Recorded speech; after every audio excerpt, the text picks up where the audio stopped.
देखिए बेटा, model paper 4 का जो पहला ऑब्जेक्टिव क्वेश्चन है उस पर चर्चा करते हैं। ये कह रहा है 468 के इसके अभाज्य गुणनखंड के गुणनफल के रूप में व्यक्त कीजिए। ठीक है, तो 468 का अभाज्य गुणनखंड करना है, फिर उसको गुणनफल के रूप में लिखना है। तो पहले का पहला क्वेश्चन देखो बेटा, 468 और इसका करना है अभाज्य गुणनखंड। ऐसे ही करना है। इकाई अंक क्या है? सम है, तो आपका 2 का भाग जाएगा। 2 का भाग 468 में देखो 2 3 4। फिर इकाई अंक सम है तो बेटा किसका भाग जाएगा? 2 का भाग जाएगा। 1 1 7। फिर बताओ, अब इकाई अंक विषम है। अब इकाई अंक विषम है बेटा, तो यहाँ पर अंकों का योग जोड़ेंगे। अंकों का योग जो देखो 1 1 2 2 7 9 9 है, तो बेटा किसका भाग जा रहा है? 3 का। 3 का भाग जा रहा है 3 और 9 बार।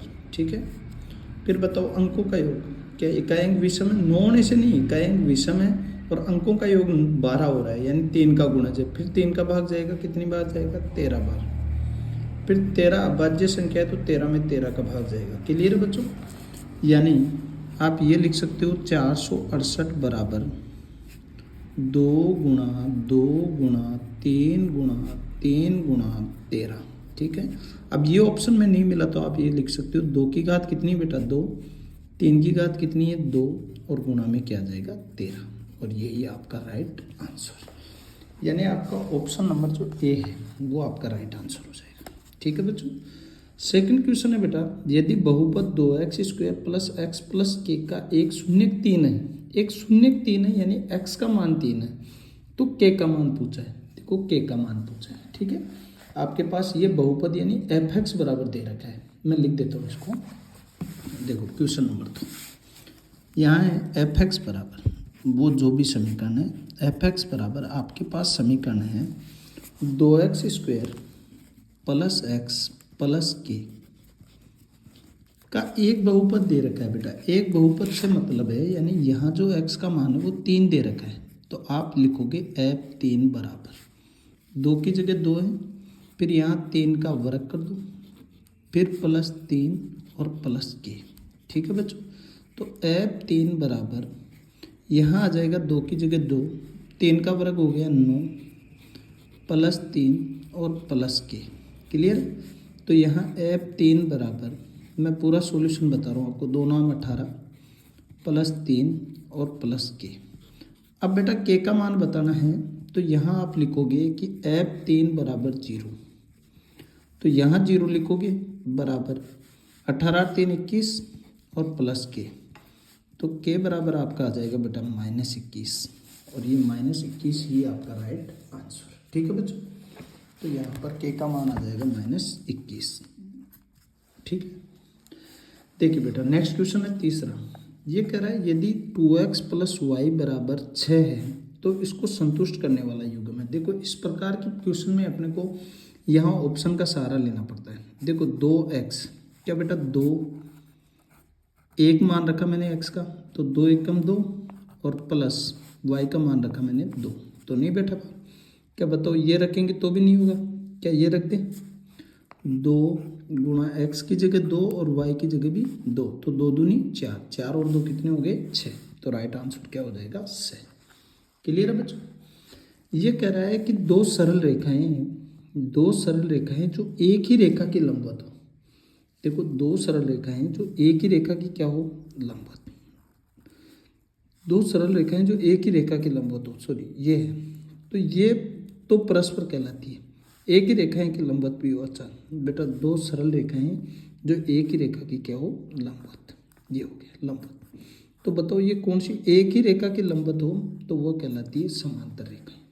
ठीक है, नेक्स्ट क्वेश्चन है बच्चों, बिंदु -3,5 कौन से चतुर्थांश में होगा? देखो बिंदु -3,5 ये आपका चतुर्थांश है। ठीक है, यहाँ बता देता हूँ। क्वेश्चन नंबर 5 है कि बिंदु -3,5 कौन से चतुर्थांश में स्थित है। ठीक है, तो बेटा कौन से चतुर्थांश में स्थित है वो देखते हैं अपन। कौन से चतुर्थांश में कैसे करोगे बच्चों? क्या ये आपके पास चतुर्थांश होता है? आपका ये होता है एक्स एक्स, ये होता है वाई एक्स, ये एक्स डैश एक्स और ये वाई डैश एक्स। इसमें बेटा दोनों प्लस होते हैं, यानी एक्स और वाई दोनों क्या होते हैं प्लस। इसमें एक्स माइनस होता है और वाई क्या होता है प्लस। तृतीय चतुर्थांश में दोनों ही माइनस होते हैं, जबकि चतुर्थ चतुर्थांश में एक्स प्लस और वाई माइनस। क्लियर। तो मुझे एक बात बताओ, यहाँ पर जो दिख रहा है वो एक्स का मान माइनस में और वाई का मान प्लस में, तो क्या द्वितीय चतुर्थांश में स्थित है? तो इसका राइट आंसर आएगा द्वितीय चतुर्थांश में। बोलो क्लियर है? ये राइट आंसर। तो ऑप्शन नंबर इसका जो राइट आंसर होगा बेटा वो आपका ऑप्शन नंबर ब होगा। क्लियर है? आगे बढ़ते हैं बच्चों क्वेश्चन नंबर 6 की ओर। 2 sin 45 डिग्री कोस 45 डिग्री का मान होगा। क्वेश्चन नंबर 6 देखिए, यहाँ क्वेश्चन नंबर 6 है बेटा कि 2 sin 45 डिग्री और कोस 45 डिग्री का मान होगा। ठीक है, अब देखिए बच्चों, 2 की जगह क्या आएगा बेटा 2। sin 45 डिग्री का मान, पहले बच्चों sin 45 डिग्री का जो मान होता है वो आपका 1/√2 होता है, और थीटा समान है तो कोस 45 डिग्री का मान भी आपका क्या होगा बेटा 1/√2 ही होगा। क्लियर है? तो यहाँ आप रखोगे 2 की जगह तो 2 गुणा में 1/√2 गुणा में 1/√2। ठीक है, 2 की जगह 2 गुणा क्या 1/√, को अंडर रूट से देखो, √x को आप √x से गुणा करोगे तो x ही आता है बेटा। तो उसी प्रकार √2 को आप √2 से गुणा करोगे तो क्या आएगा 2 ही आएगा। तो यहाँ 2 आ गया, 2 से 2 गया, क्या बचा 1। तो जिसमें एक उत्तर आ रहा है वही आपका आंसर, ऑप्शन नंबर सी। ठीक है, नेक्स्ट क्वेश्चन है बेटा, किसी वृक्ष की छाया उसकी ऊंचाई की 1/√3 गुना है तो सूर्य का उन्नयन कोण है। देख लिया बच्चों ये क्वेश्चन। ठीक है, ये कह रहा है बेटा क्वेश्चन नंबर 7 कि किसी वृक्ष की छाया, पहले बच्चों ये आपका है समकोण त्रिभुज ए बी और सी। ये कह रहा है कि किसी वृक्ष की छाया है बेटा ये वाली। ठीक है, ये ऊंचाई की 1/√3 गुनी है। माना आपको ऊंचाई पता नहीं है, माना वृक्ष की ऊंचाई आप 1 भी लिख सकते हो और x मानो तो 1। माना वृक्ष की ऊंचाई x है, सेंटीमीटर मीटर नहीं दे रखा है, x है, इसको आपने x ले लिया बेटा, ये वृक्ष की ऊंचाई होती है। तो मुझे एक बात बताओ, जो छाया की जो लंबाई होगी वो 1/√3 गुना x ही होगी भाई। इसकी 1/√3 गुनी है तो 1/√3 और गुणा x। ठीक है, आपको बेटा यहाँ ये कोण ज्ञात करना है थीटा। तो मुझे एक बात बताओ, त्रिभुज ए बी सी से, समकोण त्रिभुज ए बी सी से क्या बेटा लाल बट्टा कक्का ही लगाओगे? और लाल बट्टा कक्का में इसमें संबंध यही दिख रहा है क्या, लंब और आधार का। तो लंब और आधार किस में आता है बेटा साइन कोस टेन। तीसरे नंबर पे देखो, इसमें साइन, इसमें कोस, इसमें टेन। तो टेन थीटा बराबर क्या आएगा AB/BC, लंब बटा आधार ही आएगा। तो मुझे एक बात बताओ, AB का मान कितना है x, आधार का मान कितना है 1/√3x। क्लियर है बच्चों? क्या मुझे एक बात बताओ, बट्टे के नीचे बटा है तो आप लिखोगे x गुणा, यहाँ ये ऊपर आ जाएगा √3 और ये x नीचे चला जाएगा क्योंकि बट्टे के नीचे बटा है। तो ये ऐसे हो जाएगा क्या x से x गया तो tan थीटा बराबर क्या आ गया √3। मुझे एक बात बताओ बेटा, tan में √3 मान किसका होता है? तो आप कहो कि सर tan 60 डिग्री का। बोलो क्लियर? tan से क्या गया tan, तो थीटा का मान कितने डिग्री आ गया 60 डिग्री। क्लियर?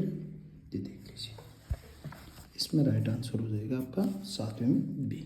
ठीक है, अब बेटा जी नेक्स्ट क्वेश्चन है, एक वृत्त के बाह्य बिंदु से खींची गई अधिकतम स्पर्श रेखाएं। देखो ऑब्जेक्टिव क्वेश्चन, आप आराम से इसको समझ के कीजिए।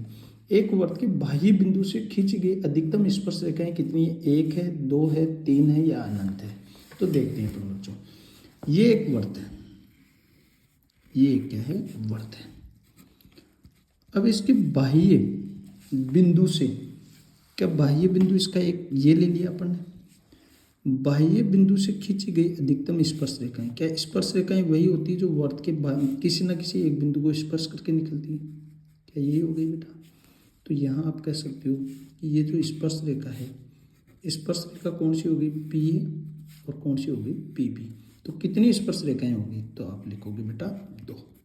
और नोट करके ये भी लिखना कि स्पर्श रेखा की लंबाइयाँ बराबर होती है, स्पर्श रेखाओं की लंबाइयाँ बराबर होती है, और स्पर्श रेखाएं परस्पर 90 डिग्री के कोण पर झुकी होती है। तो ये नोट बना के ये चीज़ें लिख, स्पर्श रेखा 90 डिग्री के कोण पर झुकी होती है। क्लियर है। तो ये था आपका क्वेश्चन नंबर 8। नेक्स्ट क्वेश्चन है बेटा आपके पास 9वां क्वेश्चन। देखो, चित्र में वर्त का केंद्र O है, वर्त की त्रिज्या 18 सेंटीमीटर है, कोण AOB बराबर 30 डिग्री है, लघु चाप AB की लंबाई, लघु चाप AB की लंबाई यानी इस चाप AB की लंबाई पूछी है। ठीक है। तो मुझे एक बात बताओ बेटा, क्या चाप की जो लंबाई ज्ञात करने का जो सूत्र होता है,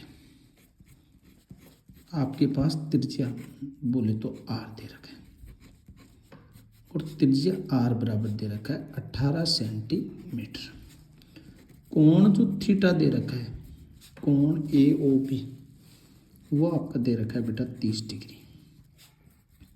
कितने डिग्री, 30 डिग्री। आपसे पूछा है चाप की लंबाई, चाप की लंबाई। मुझे एक बात बताओ बच्चों, चाप की लंबाई ज्ञात करने का सूत्र क्या होता है, पाई R थीटा बटा 180 डिग्री, यही होता है। बोलो पाई की जगह, क्योंकि उत्तर पाई में दे रखा है, पाई की जगह पाई रखोगे, R की जगह 18, थीटा की जगह 30 और बटा 180, यही है बच्चों। क्या बताओ, 18 से ये कितनी बार गया, 10 बार, 0 से कितनी बार, 0 बार। क्या 3 को पाई से गुणा किया तो क्या आ गया बेटा, 3 पाई, और यही आपका आंसर। क्लियर है। देखते हैं बच्चों नेक्स्ट क्वेश्चन।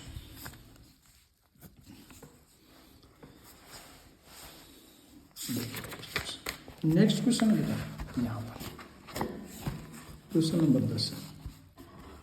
त्रिज्या 28 सेंटीमीटर वाले एक वर्त के उस त्रिज्याखंड का क्षेत्रफल ज्ञात कीजिए जिसका केंद्रीय कोण 45 डिग्री है। ठीक है, आपको त्रिज्याखंड का क्षेत्रफल ज्ञात करना है।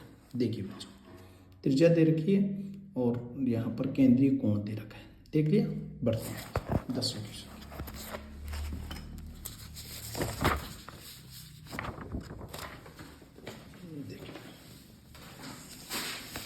क्वेश्चन नंबर 12 क्या कर रहा है, क्वेश्चन नंबर 10 है।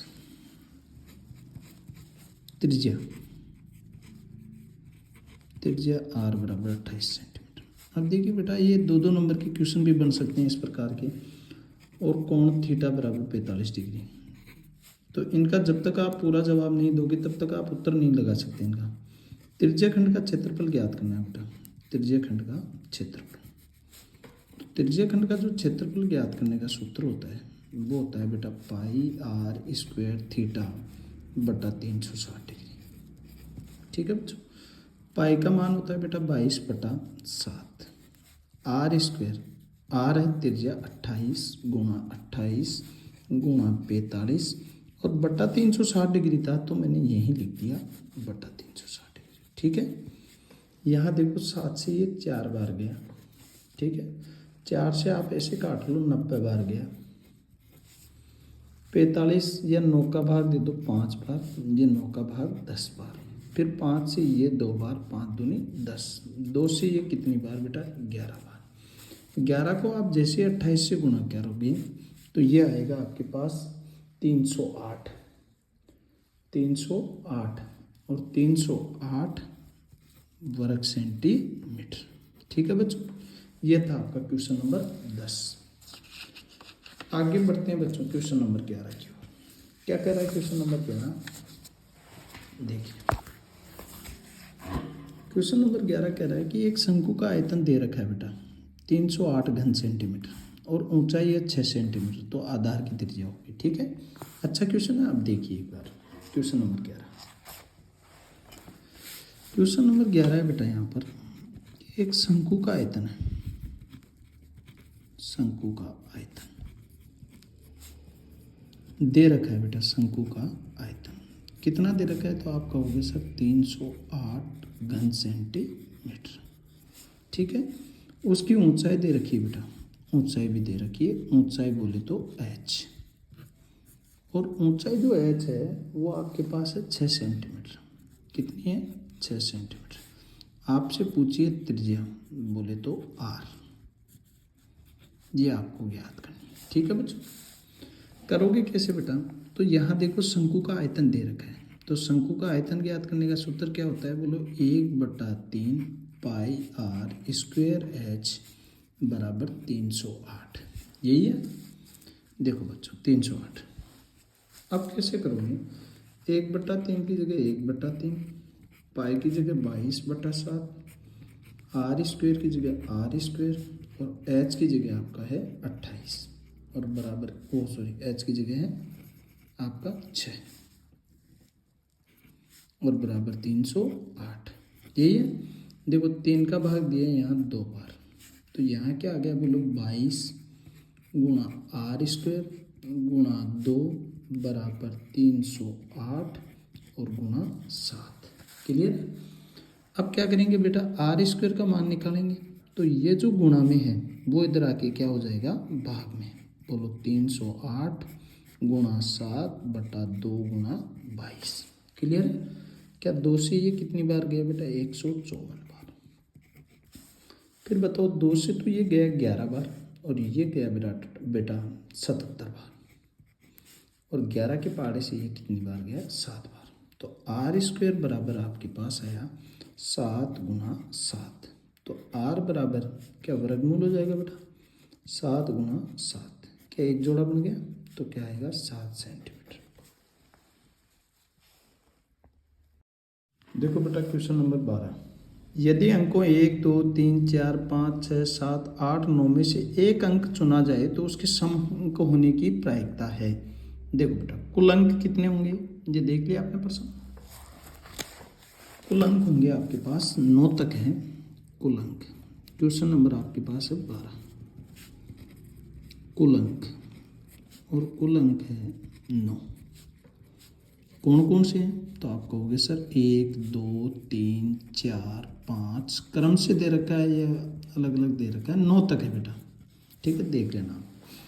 अब इसमें बेटा अनुकूल अंक कितने हो जाएंगे, अनुकूल आपसे पूछा है, अनुकूल कि सम अंक आना, बोलो सम 2 4 6 8, तो बोलो 2 4 6 और 8, क्या सम अंक आने की प्रायिकता। आपसे पूछा है सम अंक आने की प्रायिकता, तो जो पूछी जाती है क्या प्रायिकता पूछी है बेटा, और वो भी कौन से अंक आने की, सम अंक आने की। तो प्रायिकता बराबर नीचे तो कुल होता है, तो कुल कितना 9, और अनुकूल कितना 4, तो राइट आंसर आपका क्या आ जाएगा 4/9। क्लियर है? देखिए बच्चों नेक्स्ट क्वेश्चन, क्वेश्चन नंबर 13, ये एक माध्यमिक शिक्षा बोर्ड में पूछा गया भी है कि 2 तार, देखो 2 तार है, एक 12 मीटर है, ये लो ये मैंने 12 मीटर ले लिया, और एक तार है बेटा 16 मीटर, ये लो ये 16 मीटर ले लिया। ठीक है, ये पूरा 16 मीटर है। अब मुझे एक बात बताओ बच्चों, तारों को समान लंबाई के टुकड़ों में काटा जाता है क्या, समान लंबाई के टुकड़े, यहाँ मैंने काट दिया 4-4 मीटर के टुकड़े में काट दिया, मान लो या 12 मीटर के टुकड़े में भी काट दिया या 8 मीटर के टुकड़े में भी काट दिया, तो तारों को समान लंबाई के टुकड़ों में काटा जाता है। प्रत्येक टुकड़े की अधिकतम लंबाई ज्ञात कीजिए। क्या मुझे एक बात बताओ, अपन ने 12 मीटर का टुकड़ा काट दिया समान लंबाई का, तो बचा कितना बेटा 4 मीटर, और 4 मीटर बचा, तो इसका राइट आंसर भी क्या आ जाएगा बेटा 4 मीटर। अगर आप 8-8 का काटोगे तो 8-8 के इसके तो 2 हो जाएंगे, 8 दूनी 16, जबकि इसका भी कितना बचेगा बताओ, 1 हो गया तो 4 बच जाएगा क्या। अगर अपन इसका 4-4 मीटर का भी लेंगे तो 4-4-4, फिर 1 बच गया क्या 4 का, तो वो जो बच गया ना वो ये आपका क्या हो जाएगा आंसर हो जाएगा। प्रत्येक टुकड़े की अधिकतम लंबाई, तो प्रत्येक टुकड़े की अधिकतम लंबाई कितनी है 4 मीटर। क्लियर? ये क्वेश्चन पूछा गया है माध्यमिक शिक्षा बोर्ड में। क्वेश्चन नंबर 14 देखिए बेटा कि द्विघात बहुपद है x² - 25 के शून्य क्या है, देखिए एक बार। ठीक है, इस प्रकार के क्वेश्चन में आपको क्वेश्चन नंबर 14 देखो, ये पहले 2-2 नंबर के क्वेश्चन भी बनते थे इस प्रकार के द्विघात बहुपद, और द्विघात बहुपद है x² - 25। देखो बेटा x² - 25, इसमें पहले बच्चों क्या करना है आपको, देखो x का स्क्वायर हो गया है, 25 किसका वर्ग होता है, 5 का। तो बताओ x² - 5 का होल स्क्वायर, क्या बताओ यहाँ पर a² - b² हो गया क्या, तो a + b और क्या आएगा बेटा a - b, ये आएगा।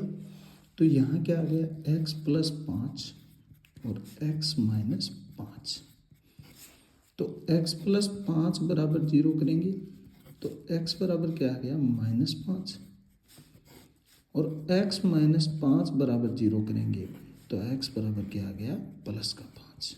तो बताओ शून्य पूछा है आपसे, तो शून्य क्या -5 और +5 उत्तर दिख रहा है, कौन से ऑप्शन में है बेटा, तो -5 और +5 इसी में है, यही आपका उत्तर। ठीक है, नेक्स्ट क्वेश्चन है, यदि समीकरण 2x - y = 17 है, में यदि y बराबर है -1, y बराबर क्या है -1, x का मान पूछा है। देखिए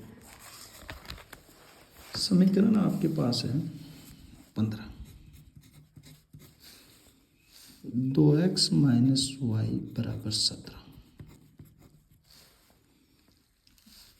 और y का मान दे रखा है बेटा -1, y का मान क्या दे रखा है -1, आपसे पूछा है बच्चों x का मान। ठीक है, यही है। तो बेटा क्या करोगे आप, ये समीकरण 1 है, इसमें y की जगह -1 रख दोगे, बोलो 2 की जगह 2, x की जगह x, माइनस की जगह माइनस, y की जगह -1 बराबर कितना आ गया 17। ठीक है, तो बताओ 2x माइनस माइनस क्या हो गया +1 बराबर 17। ठीक है, तो बताओ 2x बराबर क्या 17, ये +1 की तरह क्या आ गया माइनस, तो 2x बराबर 17 में से 1 गया कितना आया 16, x बराबर क्या गुणा में था इधर आके क्या हो जाएगा भाग में, 16/2 यानी बराबर क्या आया 8, x का मान क्या आ गया बेटा 8, ये आपका आंसर हो गया, x का मान 8, ऑप्शन नंबर बी। ठीक है बच्चों, अब यहाँ देख लेते हैं बेटा क्वेश्चन नंबर 16, डी समांतर बीसी की, ये क्वेश्चन बार बार रिपीट हो रहा है बच्चों, इस बात को भी आप समझना है, इसी प्रकार का क्वेश्चन। एडी का मान है 4 सेंटीमीटर, अच्छा डीबी का मान है 6 सेंटीमीटर, मैं यही बता रहा हूँ। ठीक है, एई का मान है 5 सेंटीमीटर, और ईसी का आपको ज्ञात करना है, ये ज्ञात करना है बेटा। डी समांतर बीसी की, जब डी समांतर होता है बीसी के, तब यहाँ आपके पास आधारभूत आनुपातिका प्रमेय लगती है, बोलो ए डी बटा डी बी बटा क्या लगेगी डी बी बराबर ए और बटा क्या लगेगी ई सी। ठीक है बच्चों, बस कुछ नहीं, मान रख दो। ए डी का मान कितना है तो आपको हो गया 4, डी बी का कितना है 6, ए ई का कितना है तो आपको हो गया 5, और ई सी का कितना है तो आपको हो गया ज्ञात करना है। इसको इससे गुना, इसको इससे गुना, तो बताओ बेटा कि यहाँ क्या आ जाएगा 4 ई सी बराबर 5 गुणा 6, ये आएगा। ई सी का मान ज्ञात करोगे तो ई सी बराबर 5 गुणा 6 बटा 4, क्या 2 से ये 2 बार, ये 3 बार, क्या बेटा 5 3 15, 15 में 2 का भाग 2 करोगे यानी आधा हो जाएगा, तो 7.5 सेंटीमीटर आ जाएगा। ठीक है, ये था बच्चों आपका क्वेश्चन नंबर 16। ठीक है, अब देखिए बच्चों क्वेश्चन नंबर 17, एक मीनार का उसके तल से 100 मीटर की दूरी पर उन्नयन कोण 30 डिग्री है, मीनार की ऊंचाई ज्ञात करो। ठीक है बच्चों, अच्छे से देखना, आराम से, बढ़िया क्वेश्चन है। हो गया यहाँ तक, मीनार का उन्नयन कोण बताना बेटा, कैसे बता पाओ। क्वेश्चन नंबर 17,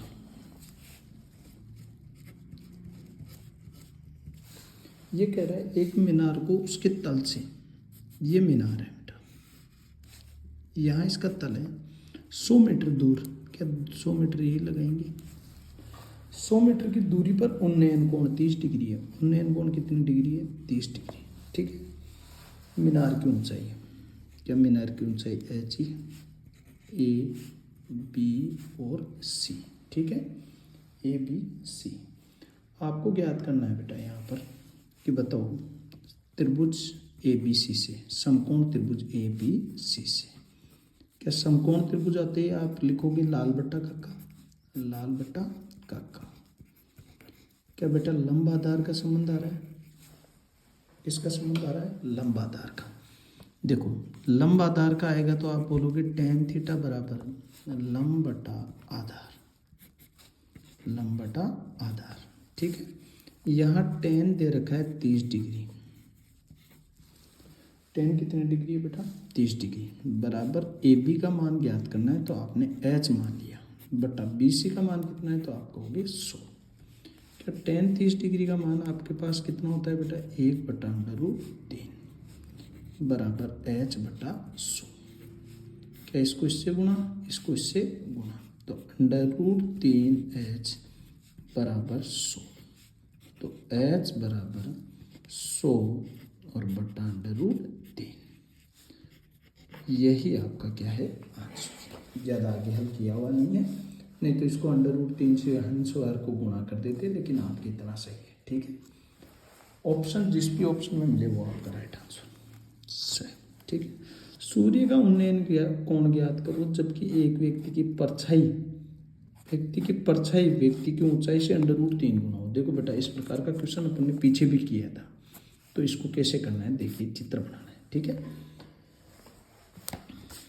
क्वेश्चन नंबर 18 क्या कह रहा है बेटा, ये कह रहा है कि एक व्यक्ति की परछाई, ये लो, माना व्यक्ति की ऊंचाई से √3 गुना है, तो माना व्यक्ति की ऊंचाई, जब ऊंचाई पता होगी जब भी तो परछाई पता करोगे। माना व्यक्ति की ऊंचाई x है, तो परछाई यानी छाया की लंबाई, छाया की लंबाई क्या √3 गुना है तो √3x लिख दोगे, ठीक है। तो बेटा इसको चित्र में आप, ये तो x हो गया और ये क्या हो गया √3x। क्या ये ज्ञात करना है बेटा थीटा ए बी और सी। क्या लंब और आधार का संबंध हो गया, त्रिभुज ए बी सी में यहाँ आ जाएगा टेन थीटा बराबर लंब बटा आधार। क्या ए बी बटा बी सी आ गया बेटा, यहाँ क्या आएगा टेन थीटा बराबर लंब का मान कितना है x, आधार का √3x। क्या x से x गया तो 1/√3 हो गया। बताओ टेन में 1/√3 मान किसका होता है, तो आप कहोगे टेन 30 डिग्री का।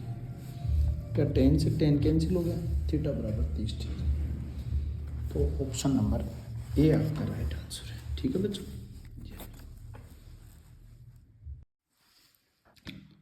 देखो सेकंड क्वेश्चन में छह क्वेश्चन बनते हैं, रिक्त स्थानों की पूर्ति कीजिए। जिसमें पहला क्वेश्चन आ गया बेटा वर्गीकृत आंकड़ों का माध्य ज्ञात करने का सूत्र होता है। वर्गीकृत आंकड़ों का मतलब होता है जिसमें x ही दे रखा होता है, तो उसका जो फॉर्मूला होता है माध्य ज्ञात करने का वो होता है बेटा सिग्मा FI बटा सिग्मा FI, ठीक है।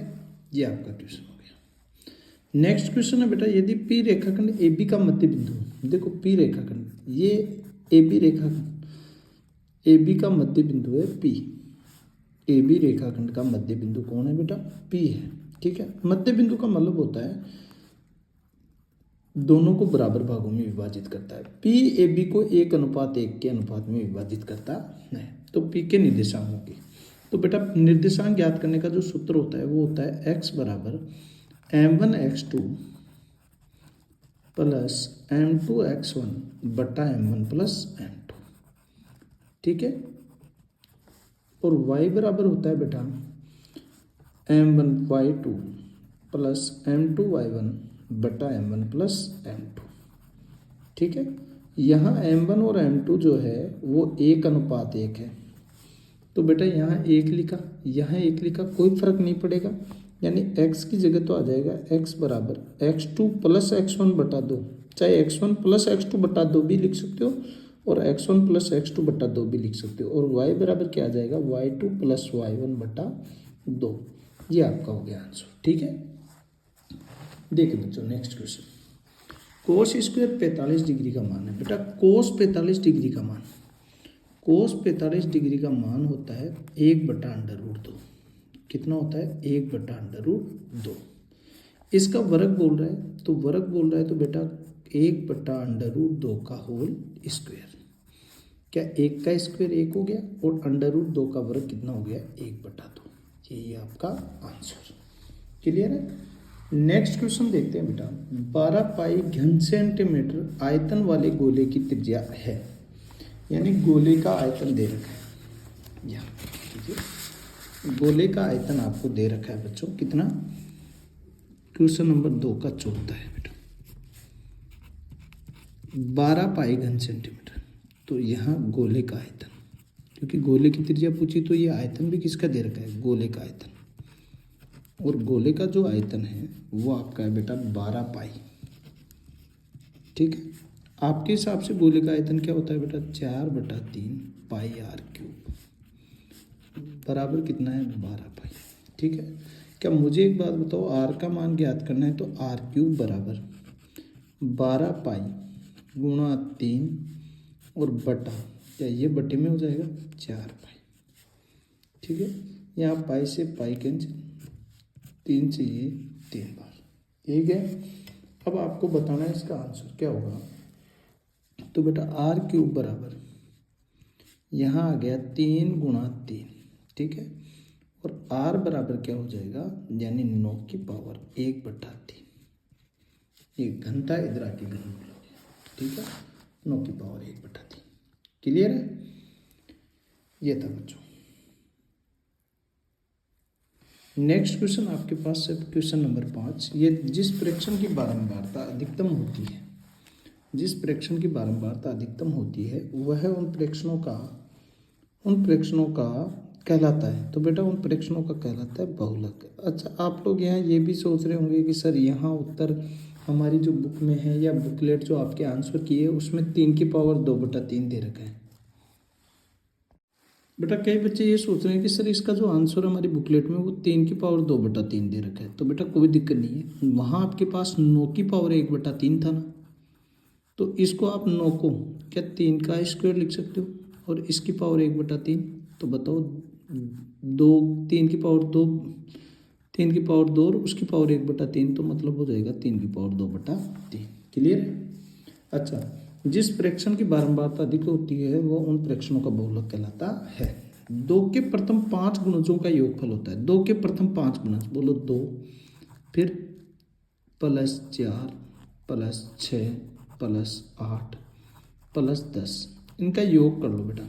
तो 2 4 6 6 6 12 12 8 20 20 और 10 30। तो राइट आंसर हो गया आपका 30। क्लियर है? नेक्स्ट क्वेश्चन है, आर त्रिज्या वाले वृत्त के एक त्रिज्यखंड जिसका कोण अंशों में थीटा है कि संगत चाप की लंबाई। देखो संगत चाप की लंबाई मैं लिख देता हूँ यहाँ, संगत चाप की लंबाई। और संगत चाप की जो लंबाई ज्ञात करने का सूत्र होता है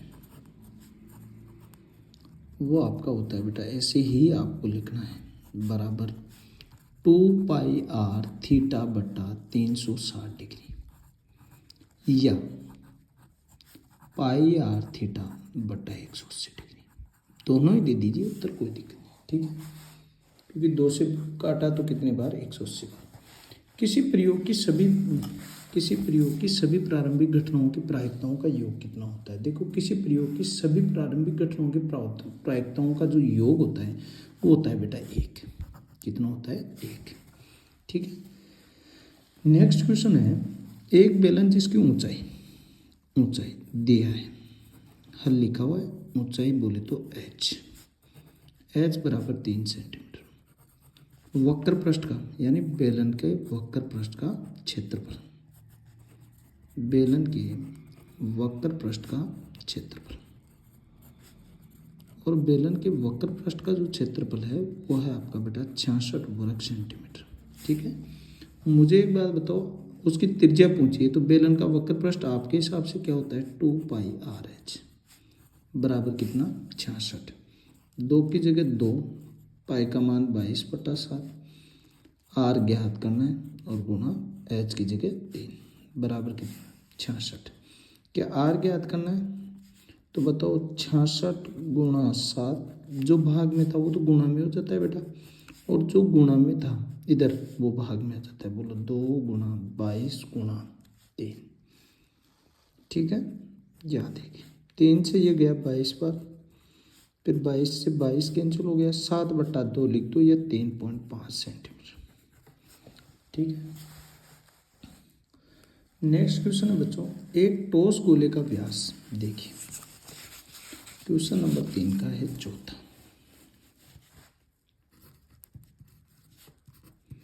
क्या कह रहा है कि ठोस गोले का व्यास, देखो गोले का दे रखा है बेटा व्यास, व्यास बोले तो d 6 सेंटीमीटर। मुझे एक बात बताओ बेटा, जब भी व्यास दे दे तो आप क्या ज्ञात करोगे? त्रिज्या। और त्रिज्या बराबर क्या होती है? त्रिज्या यानी r बराबर होता है व्यास बटा 2। व्यास कितना है तो आप कहोगे 6 और बटा 2 यानी 3 सेंटीमीटर। ठीक है, आपसे पूछा है गोले का आयतन। बेटा गोले का आयतन, अब गोले का आयतन ज्ञात करने का सूत्र होता है 4/3 पाई r क्यूब। तो 4/3 पाई की जगह पाई लिख लो, r का मान 3 की पावर 3 से 1 पावर गई तो यहाँ क्या आ गया 4 पाई गुणा 3 क्या 36 पाई और घन सेंटीमीटर। यही आपका आंसर। ठीक है, क्लियर बच्चों? नेक्स्ट क्वेश्चन बेटा, समांतर माध्य ज्ञात कीजिए प्रत्यक्ष विधि से। क्या होती है प्रत्यक्ष विधि? तो प्रत्यक्ष विधि होती है बच्चों, यहाँ आपके पास देखो 2 4 6 8 10 बारंबारता दे रखी है। ये x दे रखा है, ये बारंबारता f दे रखा है। आपको निकालना है बेटा fi xi, यानी इन दोनों को गुणा करना है। बोलो 2 एकम 2, 4 दूनी 8, 6 ती 18, 8 दूनी 16, 10 एकम 10। ये होता है, ये आपका हो गया fi xi। क्लियर है? अब बेटा यहाँ पर आपके जो समांतर माध्य ज्ञात करने का जो सूत्र होता है, समांतर माध्य, वो होता है x बार बराबर सिग्मा समिशन fi xi, यानी इनका योग fi xi का योग और बटा f सिग्मा fi। ठीक है, तो सिग्मा fi का योग किया आपने, बोलो 1 2 3 3 3 6 6 2 8 8 1 9, ये तो आ गया बेटा 9। और सिग्मा fi xi इसका योग करोगे 10 16 26 26 18 44 44 8 52 52 4 54। तो बताओ ऊपर तो कितना आ गया 54 और बटा कितना आ गया 9। भाग 2 के राइट आंसर आ जाएगा आपका 6। क्लियर है? देखिए बच्चों नेक्स्ट क्वेश्चन है आपका 6। आंकड़ों का बहुलक और समांतर माध्य दे रखा है। बहुलक दे रखा है, समांतर माध्य दे रखा है। अच्छा बच्चों आपसे पूछा है बेटा, पूछा है आपसे माध्य का, माध्य का ज्ञात कीजिए।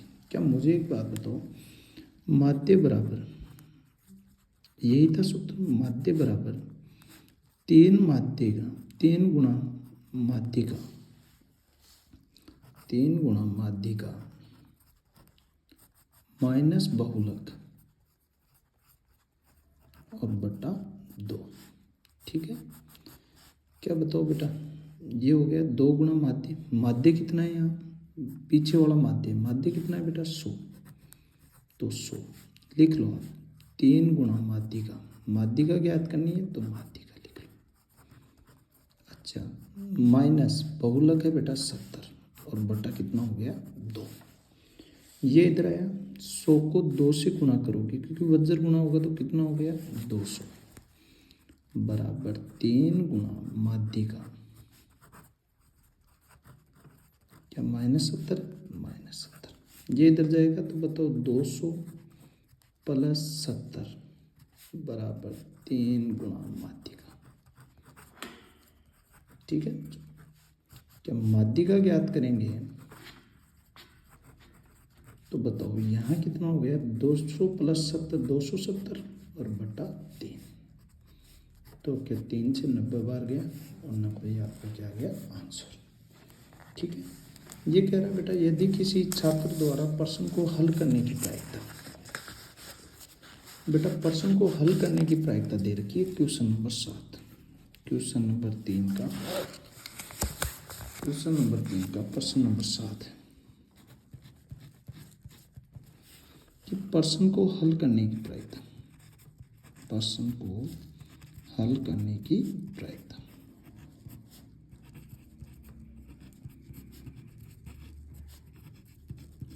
और वो प्रायिकता है बेटा 2/3। अच्छा देखो, इसको पी लिख देते हैं। हल करने की प्रायिकता तो होती है बेटा पी, और प्रश्न को हल नहीं करने की प्रायिकता, देखो हल नहीं करने की प्रायिकता, इसको लिखते हैं अपन पी ई डैश। ये अपने को बच्चों ज्ञात करनी है, ठीक है। तो बेटा आप कहते हो कि सर हम जानते हैं कि पी प्लस पी डैश बराबर होता है बेटा 1। क्या होता है? 1। पी का मान है आपका 2/3, पी डैश आपको ज्ञात करना है और बराबर है 1, ठीक है। पक्षांतरण किया तो पी डैश बराबर 1 माइनस 2/3, लघुत्तम आ गया बेटा 3, तो 3 एकम 3 माइनस 2 यानी 1/3, और यही आपका आंसर, ठीक है। ये था बच्चों नेक्स्ट। देखो नेक्स्ट क्वेश्चन है, यदि घनाभ की लंबाई, अच्छा बेटा लंबाई दे रखी है, घनाभ की लंबाई L बराबर है 12 मीटर, चौड़ाई B बराबर है 9 मीटर, ऊंचाई H बराबर है 8 मीटर। आपसे पूछा है बेटा घनाभ का विकर्ण, और विकर्ण आपको ज्ञात करना है, तो ये होगा √ लंबाई स्क्वायर प्लस चौड़ाई स्क्वायर प्लस ऊंचाई स्क्वायर, ठीक है। तो बच्चों यहाँ बताओ लंबाई स्क्वायर, लंबाई बोले तो 12 का स्क्वायर, चौड़ाई स्क्वायर, चौड़ाई बोले तो 9 का होल स्क्वायर, और ऊंचाई स्क्वायर बोले तो 8 का होल स्क्वायर, ठीक है। 12 का वर्ग होता है बेटा 144, 9 का वर्ग 81, 8 का वर्ग 64, तो कुल मिला के हो गया √ इनको जोड़ोगे 289, और 289 का वर्गमूल कितना हो गया? 17 मीटर। ये हो गया यहाँ तक। नेक्स्ट क्वेश्चन देखिए, ये कह रहा है बहुलक लिखिए। बेटा जो संख्या बार बार आ रही है, जो अधिकतम बार आती है वही आपका क्या हो जाएगी? बहुलक। देखो 5 5 5, क्या 3 बार आ गया 5, तो ये क्या हो गया? अधिकतम बार 5 आ रहा है, तो इसलिए 5 बहुलक हो गया। एक थैले में 1 से लेकर 10 अंक तक के, 1 से लेकर 10 अंक तक के क्या है? टिकट है। बोलो एक कुल परिणाम है बेटा, यहाँ लिख दो इसे, कुल परिणाम 1 से कहाँ तक है? 10 तक। 1 2 3 4 5 6 7 8 9 10, यानी कुल परिणाम कितना है? 10। बेटा अनुकूल परिणाम, और अनुकूल परिणाम है विषम अंक आने की प्रायिकता। बोलो कौन सा अंक? विषम। कौन सा है? 1 3 5 7 9। अनुकूल परिणाम कितना है बेटा? 5। तो यहाँ क्या आ जाएगा? प्रायिकता बराबर अनुकूल परिणाम बटा कुल परिणाम, बटा कुल परिणाम। तो 5/10 यानी 1/2, ठीक है। हो गया यहाँ तक। चलिए बच्चों नेक्स्ट क्वेश्चन, दो गोलों की त्रिज्याओं का अनुपात। देखो त्रिज्याओं का अनुपात R1 और बटा R2, 3/2, ठीक है। यानी R1 तो है बेटा 3 और R2 कितना है? 2। गोले की त्रिज्याओं का अनुपात, तो उनके आयतनों का अनुपात। क्या बताओ बेटा? पहले गोले का आयतन यहाँ लिख देता हूँ,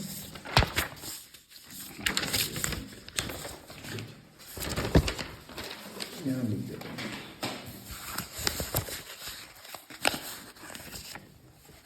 त्रिज्याओं का अनुपात है 3/2।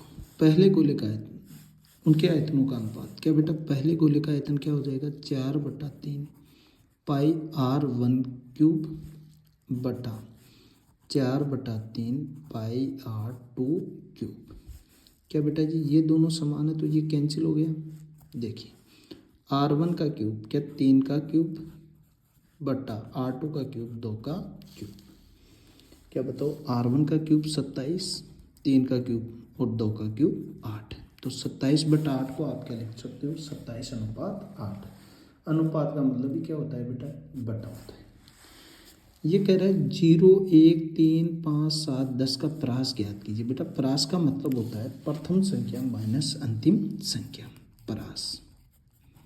तो बताओ अंतिम संख्या कितनी है 10 माइनस 0 बराबर क्या आ गया 10 और यही आपका राइट आंसर। ठीक है बच्चों आपको क्वेश्चनों को करना है। ठीक है ये आपका मॉडल पेपर 4 हो गया ऑब्जेक्टिव क्वेश्चन।